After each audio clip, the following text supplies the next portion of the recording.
Oi, pessoal, tudo bem com vocês? Vamos continuar a nossa aula sobre variações da primeira lei de Mendel. Na aula passada, a gente já conversou sobre algumas variações, então vimos sobre dominância completa, codominância, penetrância e expressividade, que são conceitos importantes da gente entender. E nessa aula a gente vai conversar sobre as últimas variações, as outras variações que podem acontecer dentro da primeira lei de Mendel. Lembrando que aquele experimento com as ervilhas que o Mendel fez, o resultado da geração F2, que foi aquela geração descendente da combinação de heterozigotos, o resultado dessa geração F2 foi um genótipo 3 para 2 para 1. Aliás, 1 para 2 para 1. Um homozigoto dominante, 2 heterozigotos e 1 homozigoto recessivo. Esse é o genótipo. Já o fenótipo é uma proporção de 3 para 1. 3 de fenótipo dominante, que no caso é o amarelo, e 1 para o fenótipo recessivo, que é o fenótipo verde, a cor verde que ele viu no experimento dele. Então, nessa aula, a gente vai falar sobre outras variações que acabam acontecendo dentro desse experimento, tá? Uma das variações é essa de alelos letais. Então, são variações ali presentes na primeira lei de Mendel. E nessa variação aqui, alelos letais, o próprio nome já diz, é um alelo que é letal. Letal em que sentido? Letal no sentido de que se o indivíduo herda aquele alelo, esse alelo ou esse gene letal, esse indivíduo acaba morrendo. Então, esse indivíduo ele tem uma morte prematura, o indivíduo que porta.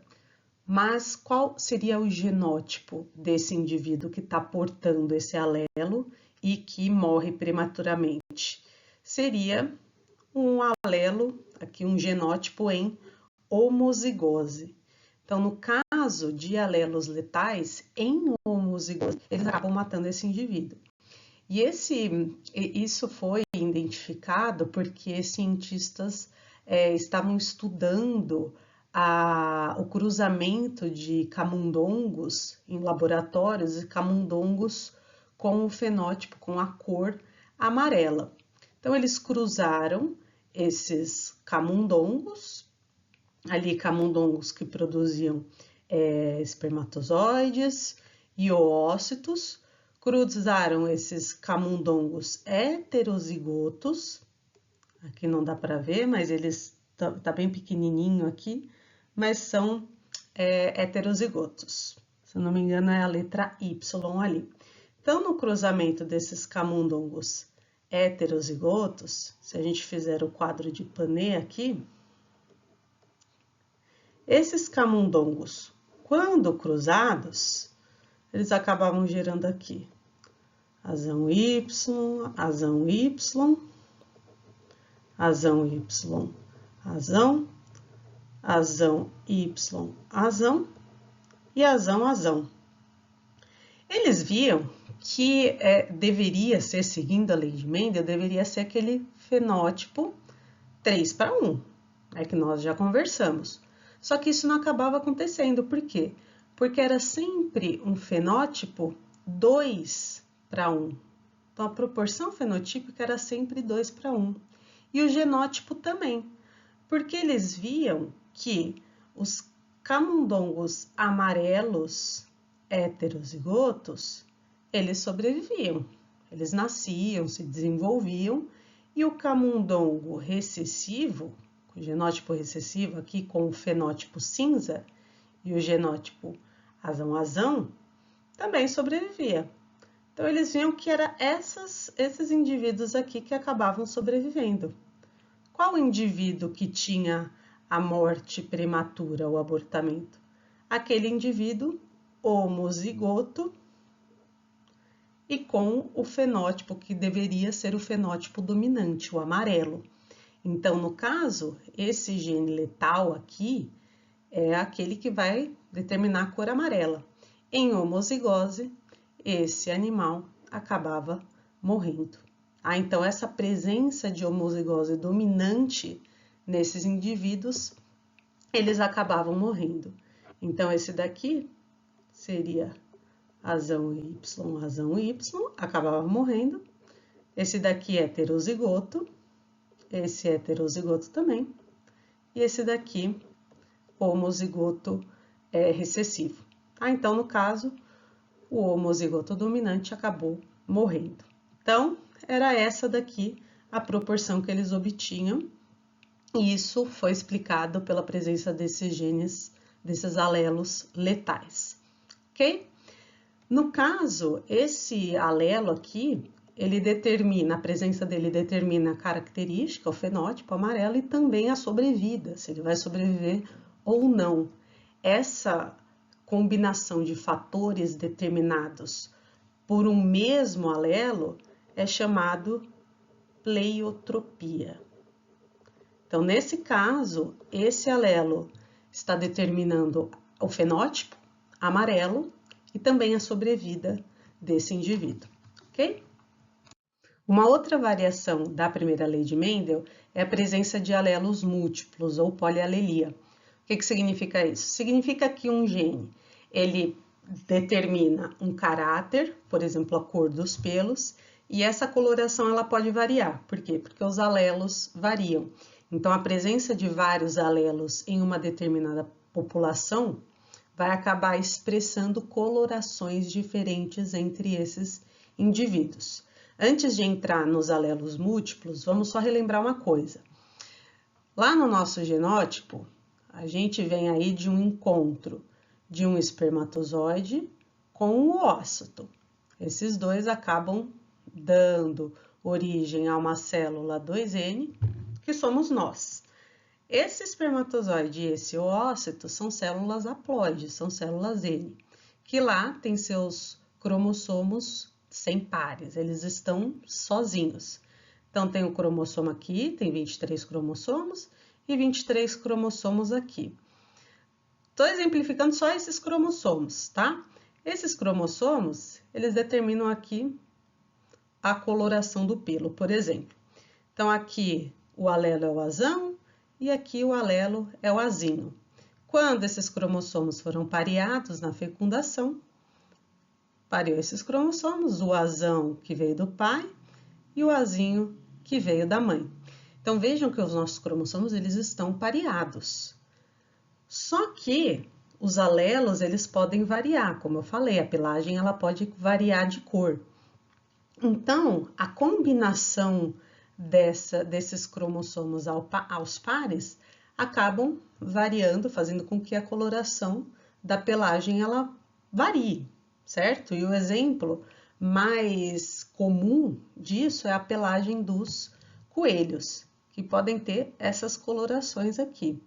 Quando o coelho ele é preto, ele tem uma pelagem selvagem, é o coelho selvagem, o fenótipo selvagem. O fenótipo cinza é o chinchila, então ele é inteiro cinza. O fenótipo branco e preto é o Himalaia. E o fenótipo albino é aquele fenótipo inteiro branco. Quais são os alelos que determinam essas características, esses fenótipos? Bom, primeiro vamos ver eles sozinhos. O alelo Czão, ele determina o fenótipo castanho, fenótipo selvagem. O alelo CH determina o fenótipo cinza. O alelo CH determina o fenótipo branco e preto. E o alelo Czinho, determina o fenótipo albino. Esses, como a gente viu, os cromossomos eles têm que estar em pares, somos seres 2Ns. Então, qual vai ser a combinação possível e qual alelo que vai dominar a expressão da característica? Primeiro, a gente tem que ter essa regra bem determinada. O alelo Czão é aquele que tem a expressão mais dominante. Já o alelo Czinho é o recessivo, aquela expressão recessiva, menos dominante, ok? Então, quando o indivíduo coelho é preto, A combinação possível pode ser de Czão, Czão, Czão, CCH, Czão, CH e Czão, Czinho. No caso do coelho cinza, da chinchila, as combinações de alelo podem ser CCH e CCH, CCH e CH e CCHC. Não tem Czão, porque Czão quem vai dominar é o que mais domina, e aí o fenótipo seria preto. No caso do Himalaia, olha só, ele tá aqui, ó. Já não tem uma dominância muito boa. Então, o indivíduo só vai ser branco e preto quando o genótipo for CH, ou CH, E no caso do albino, que é o recessivo, o genótipo tem que ser Czinho, ok? Vamos supor que uma fêmea CCH,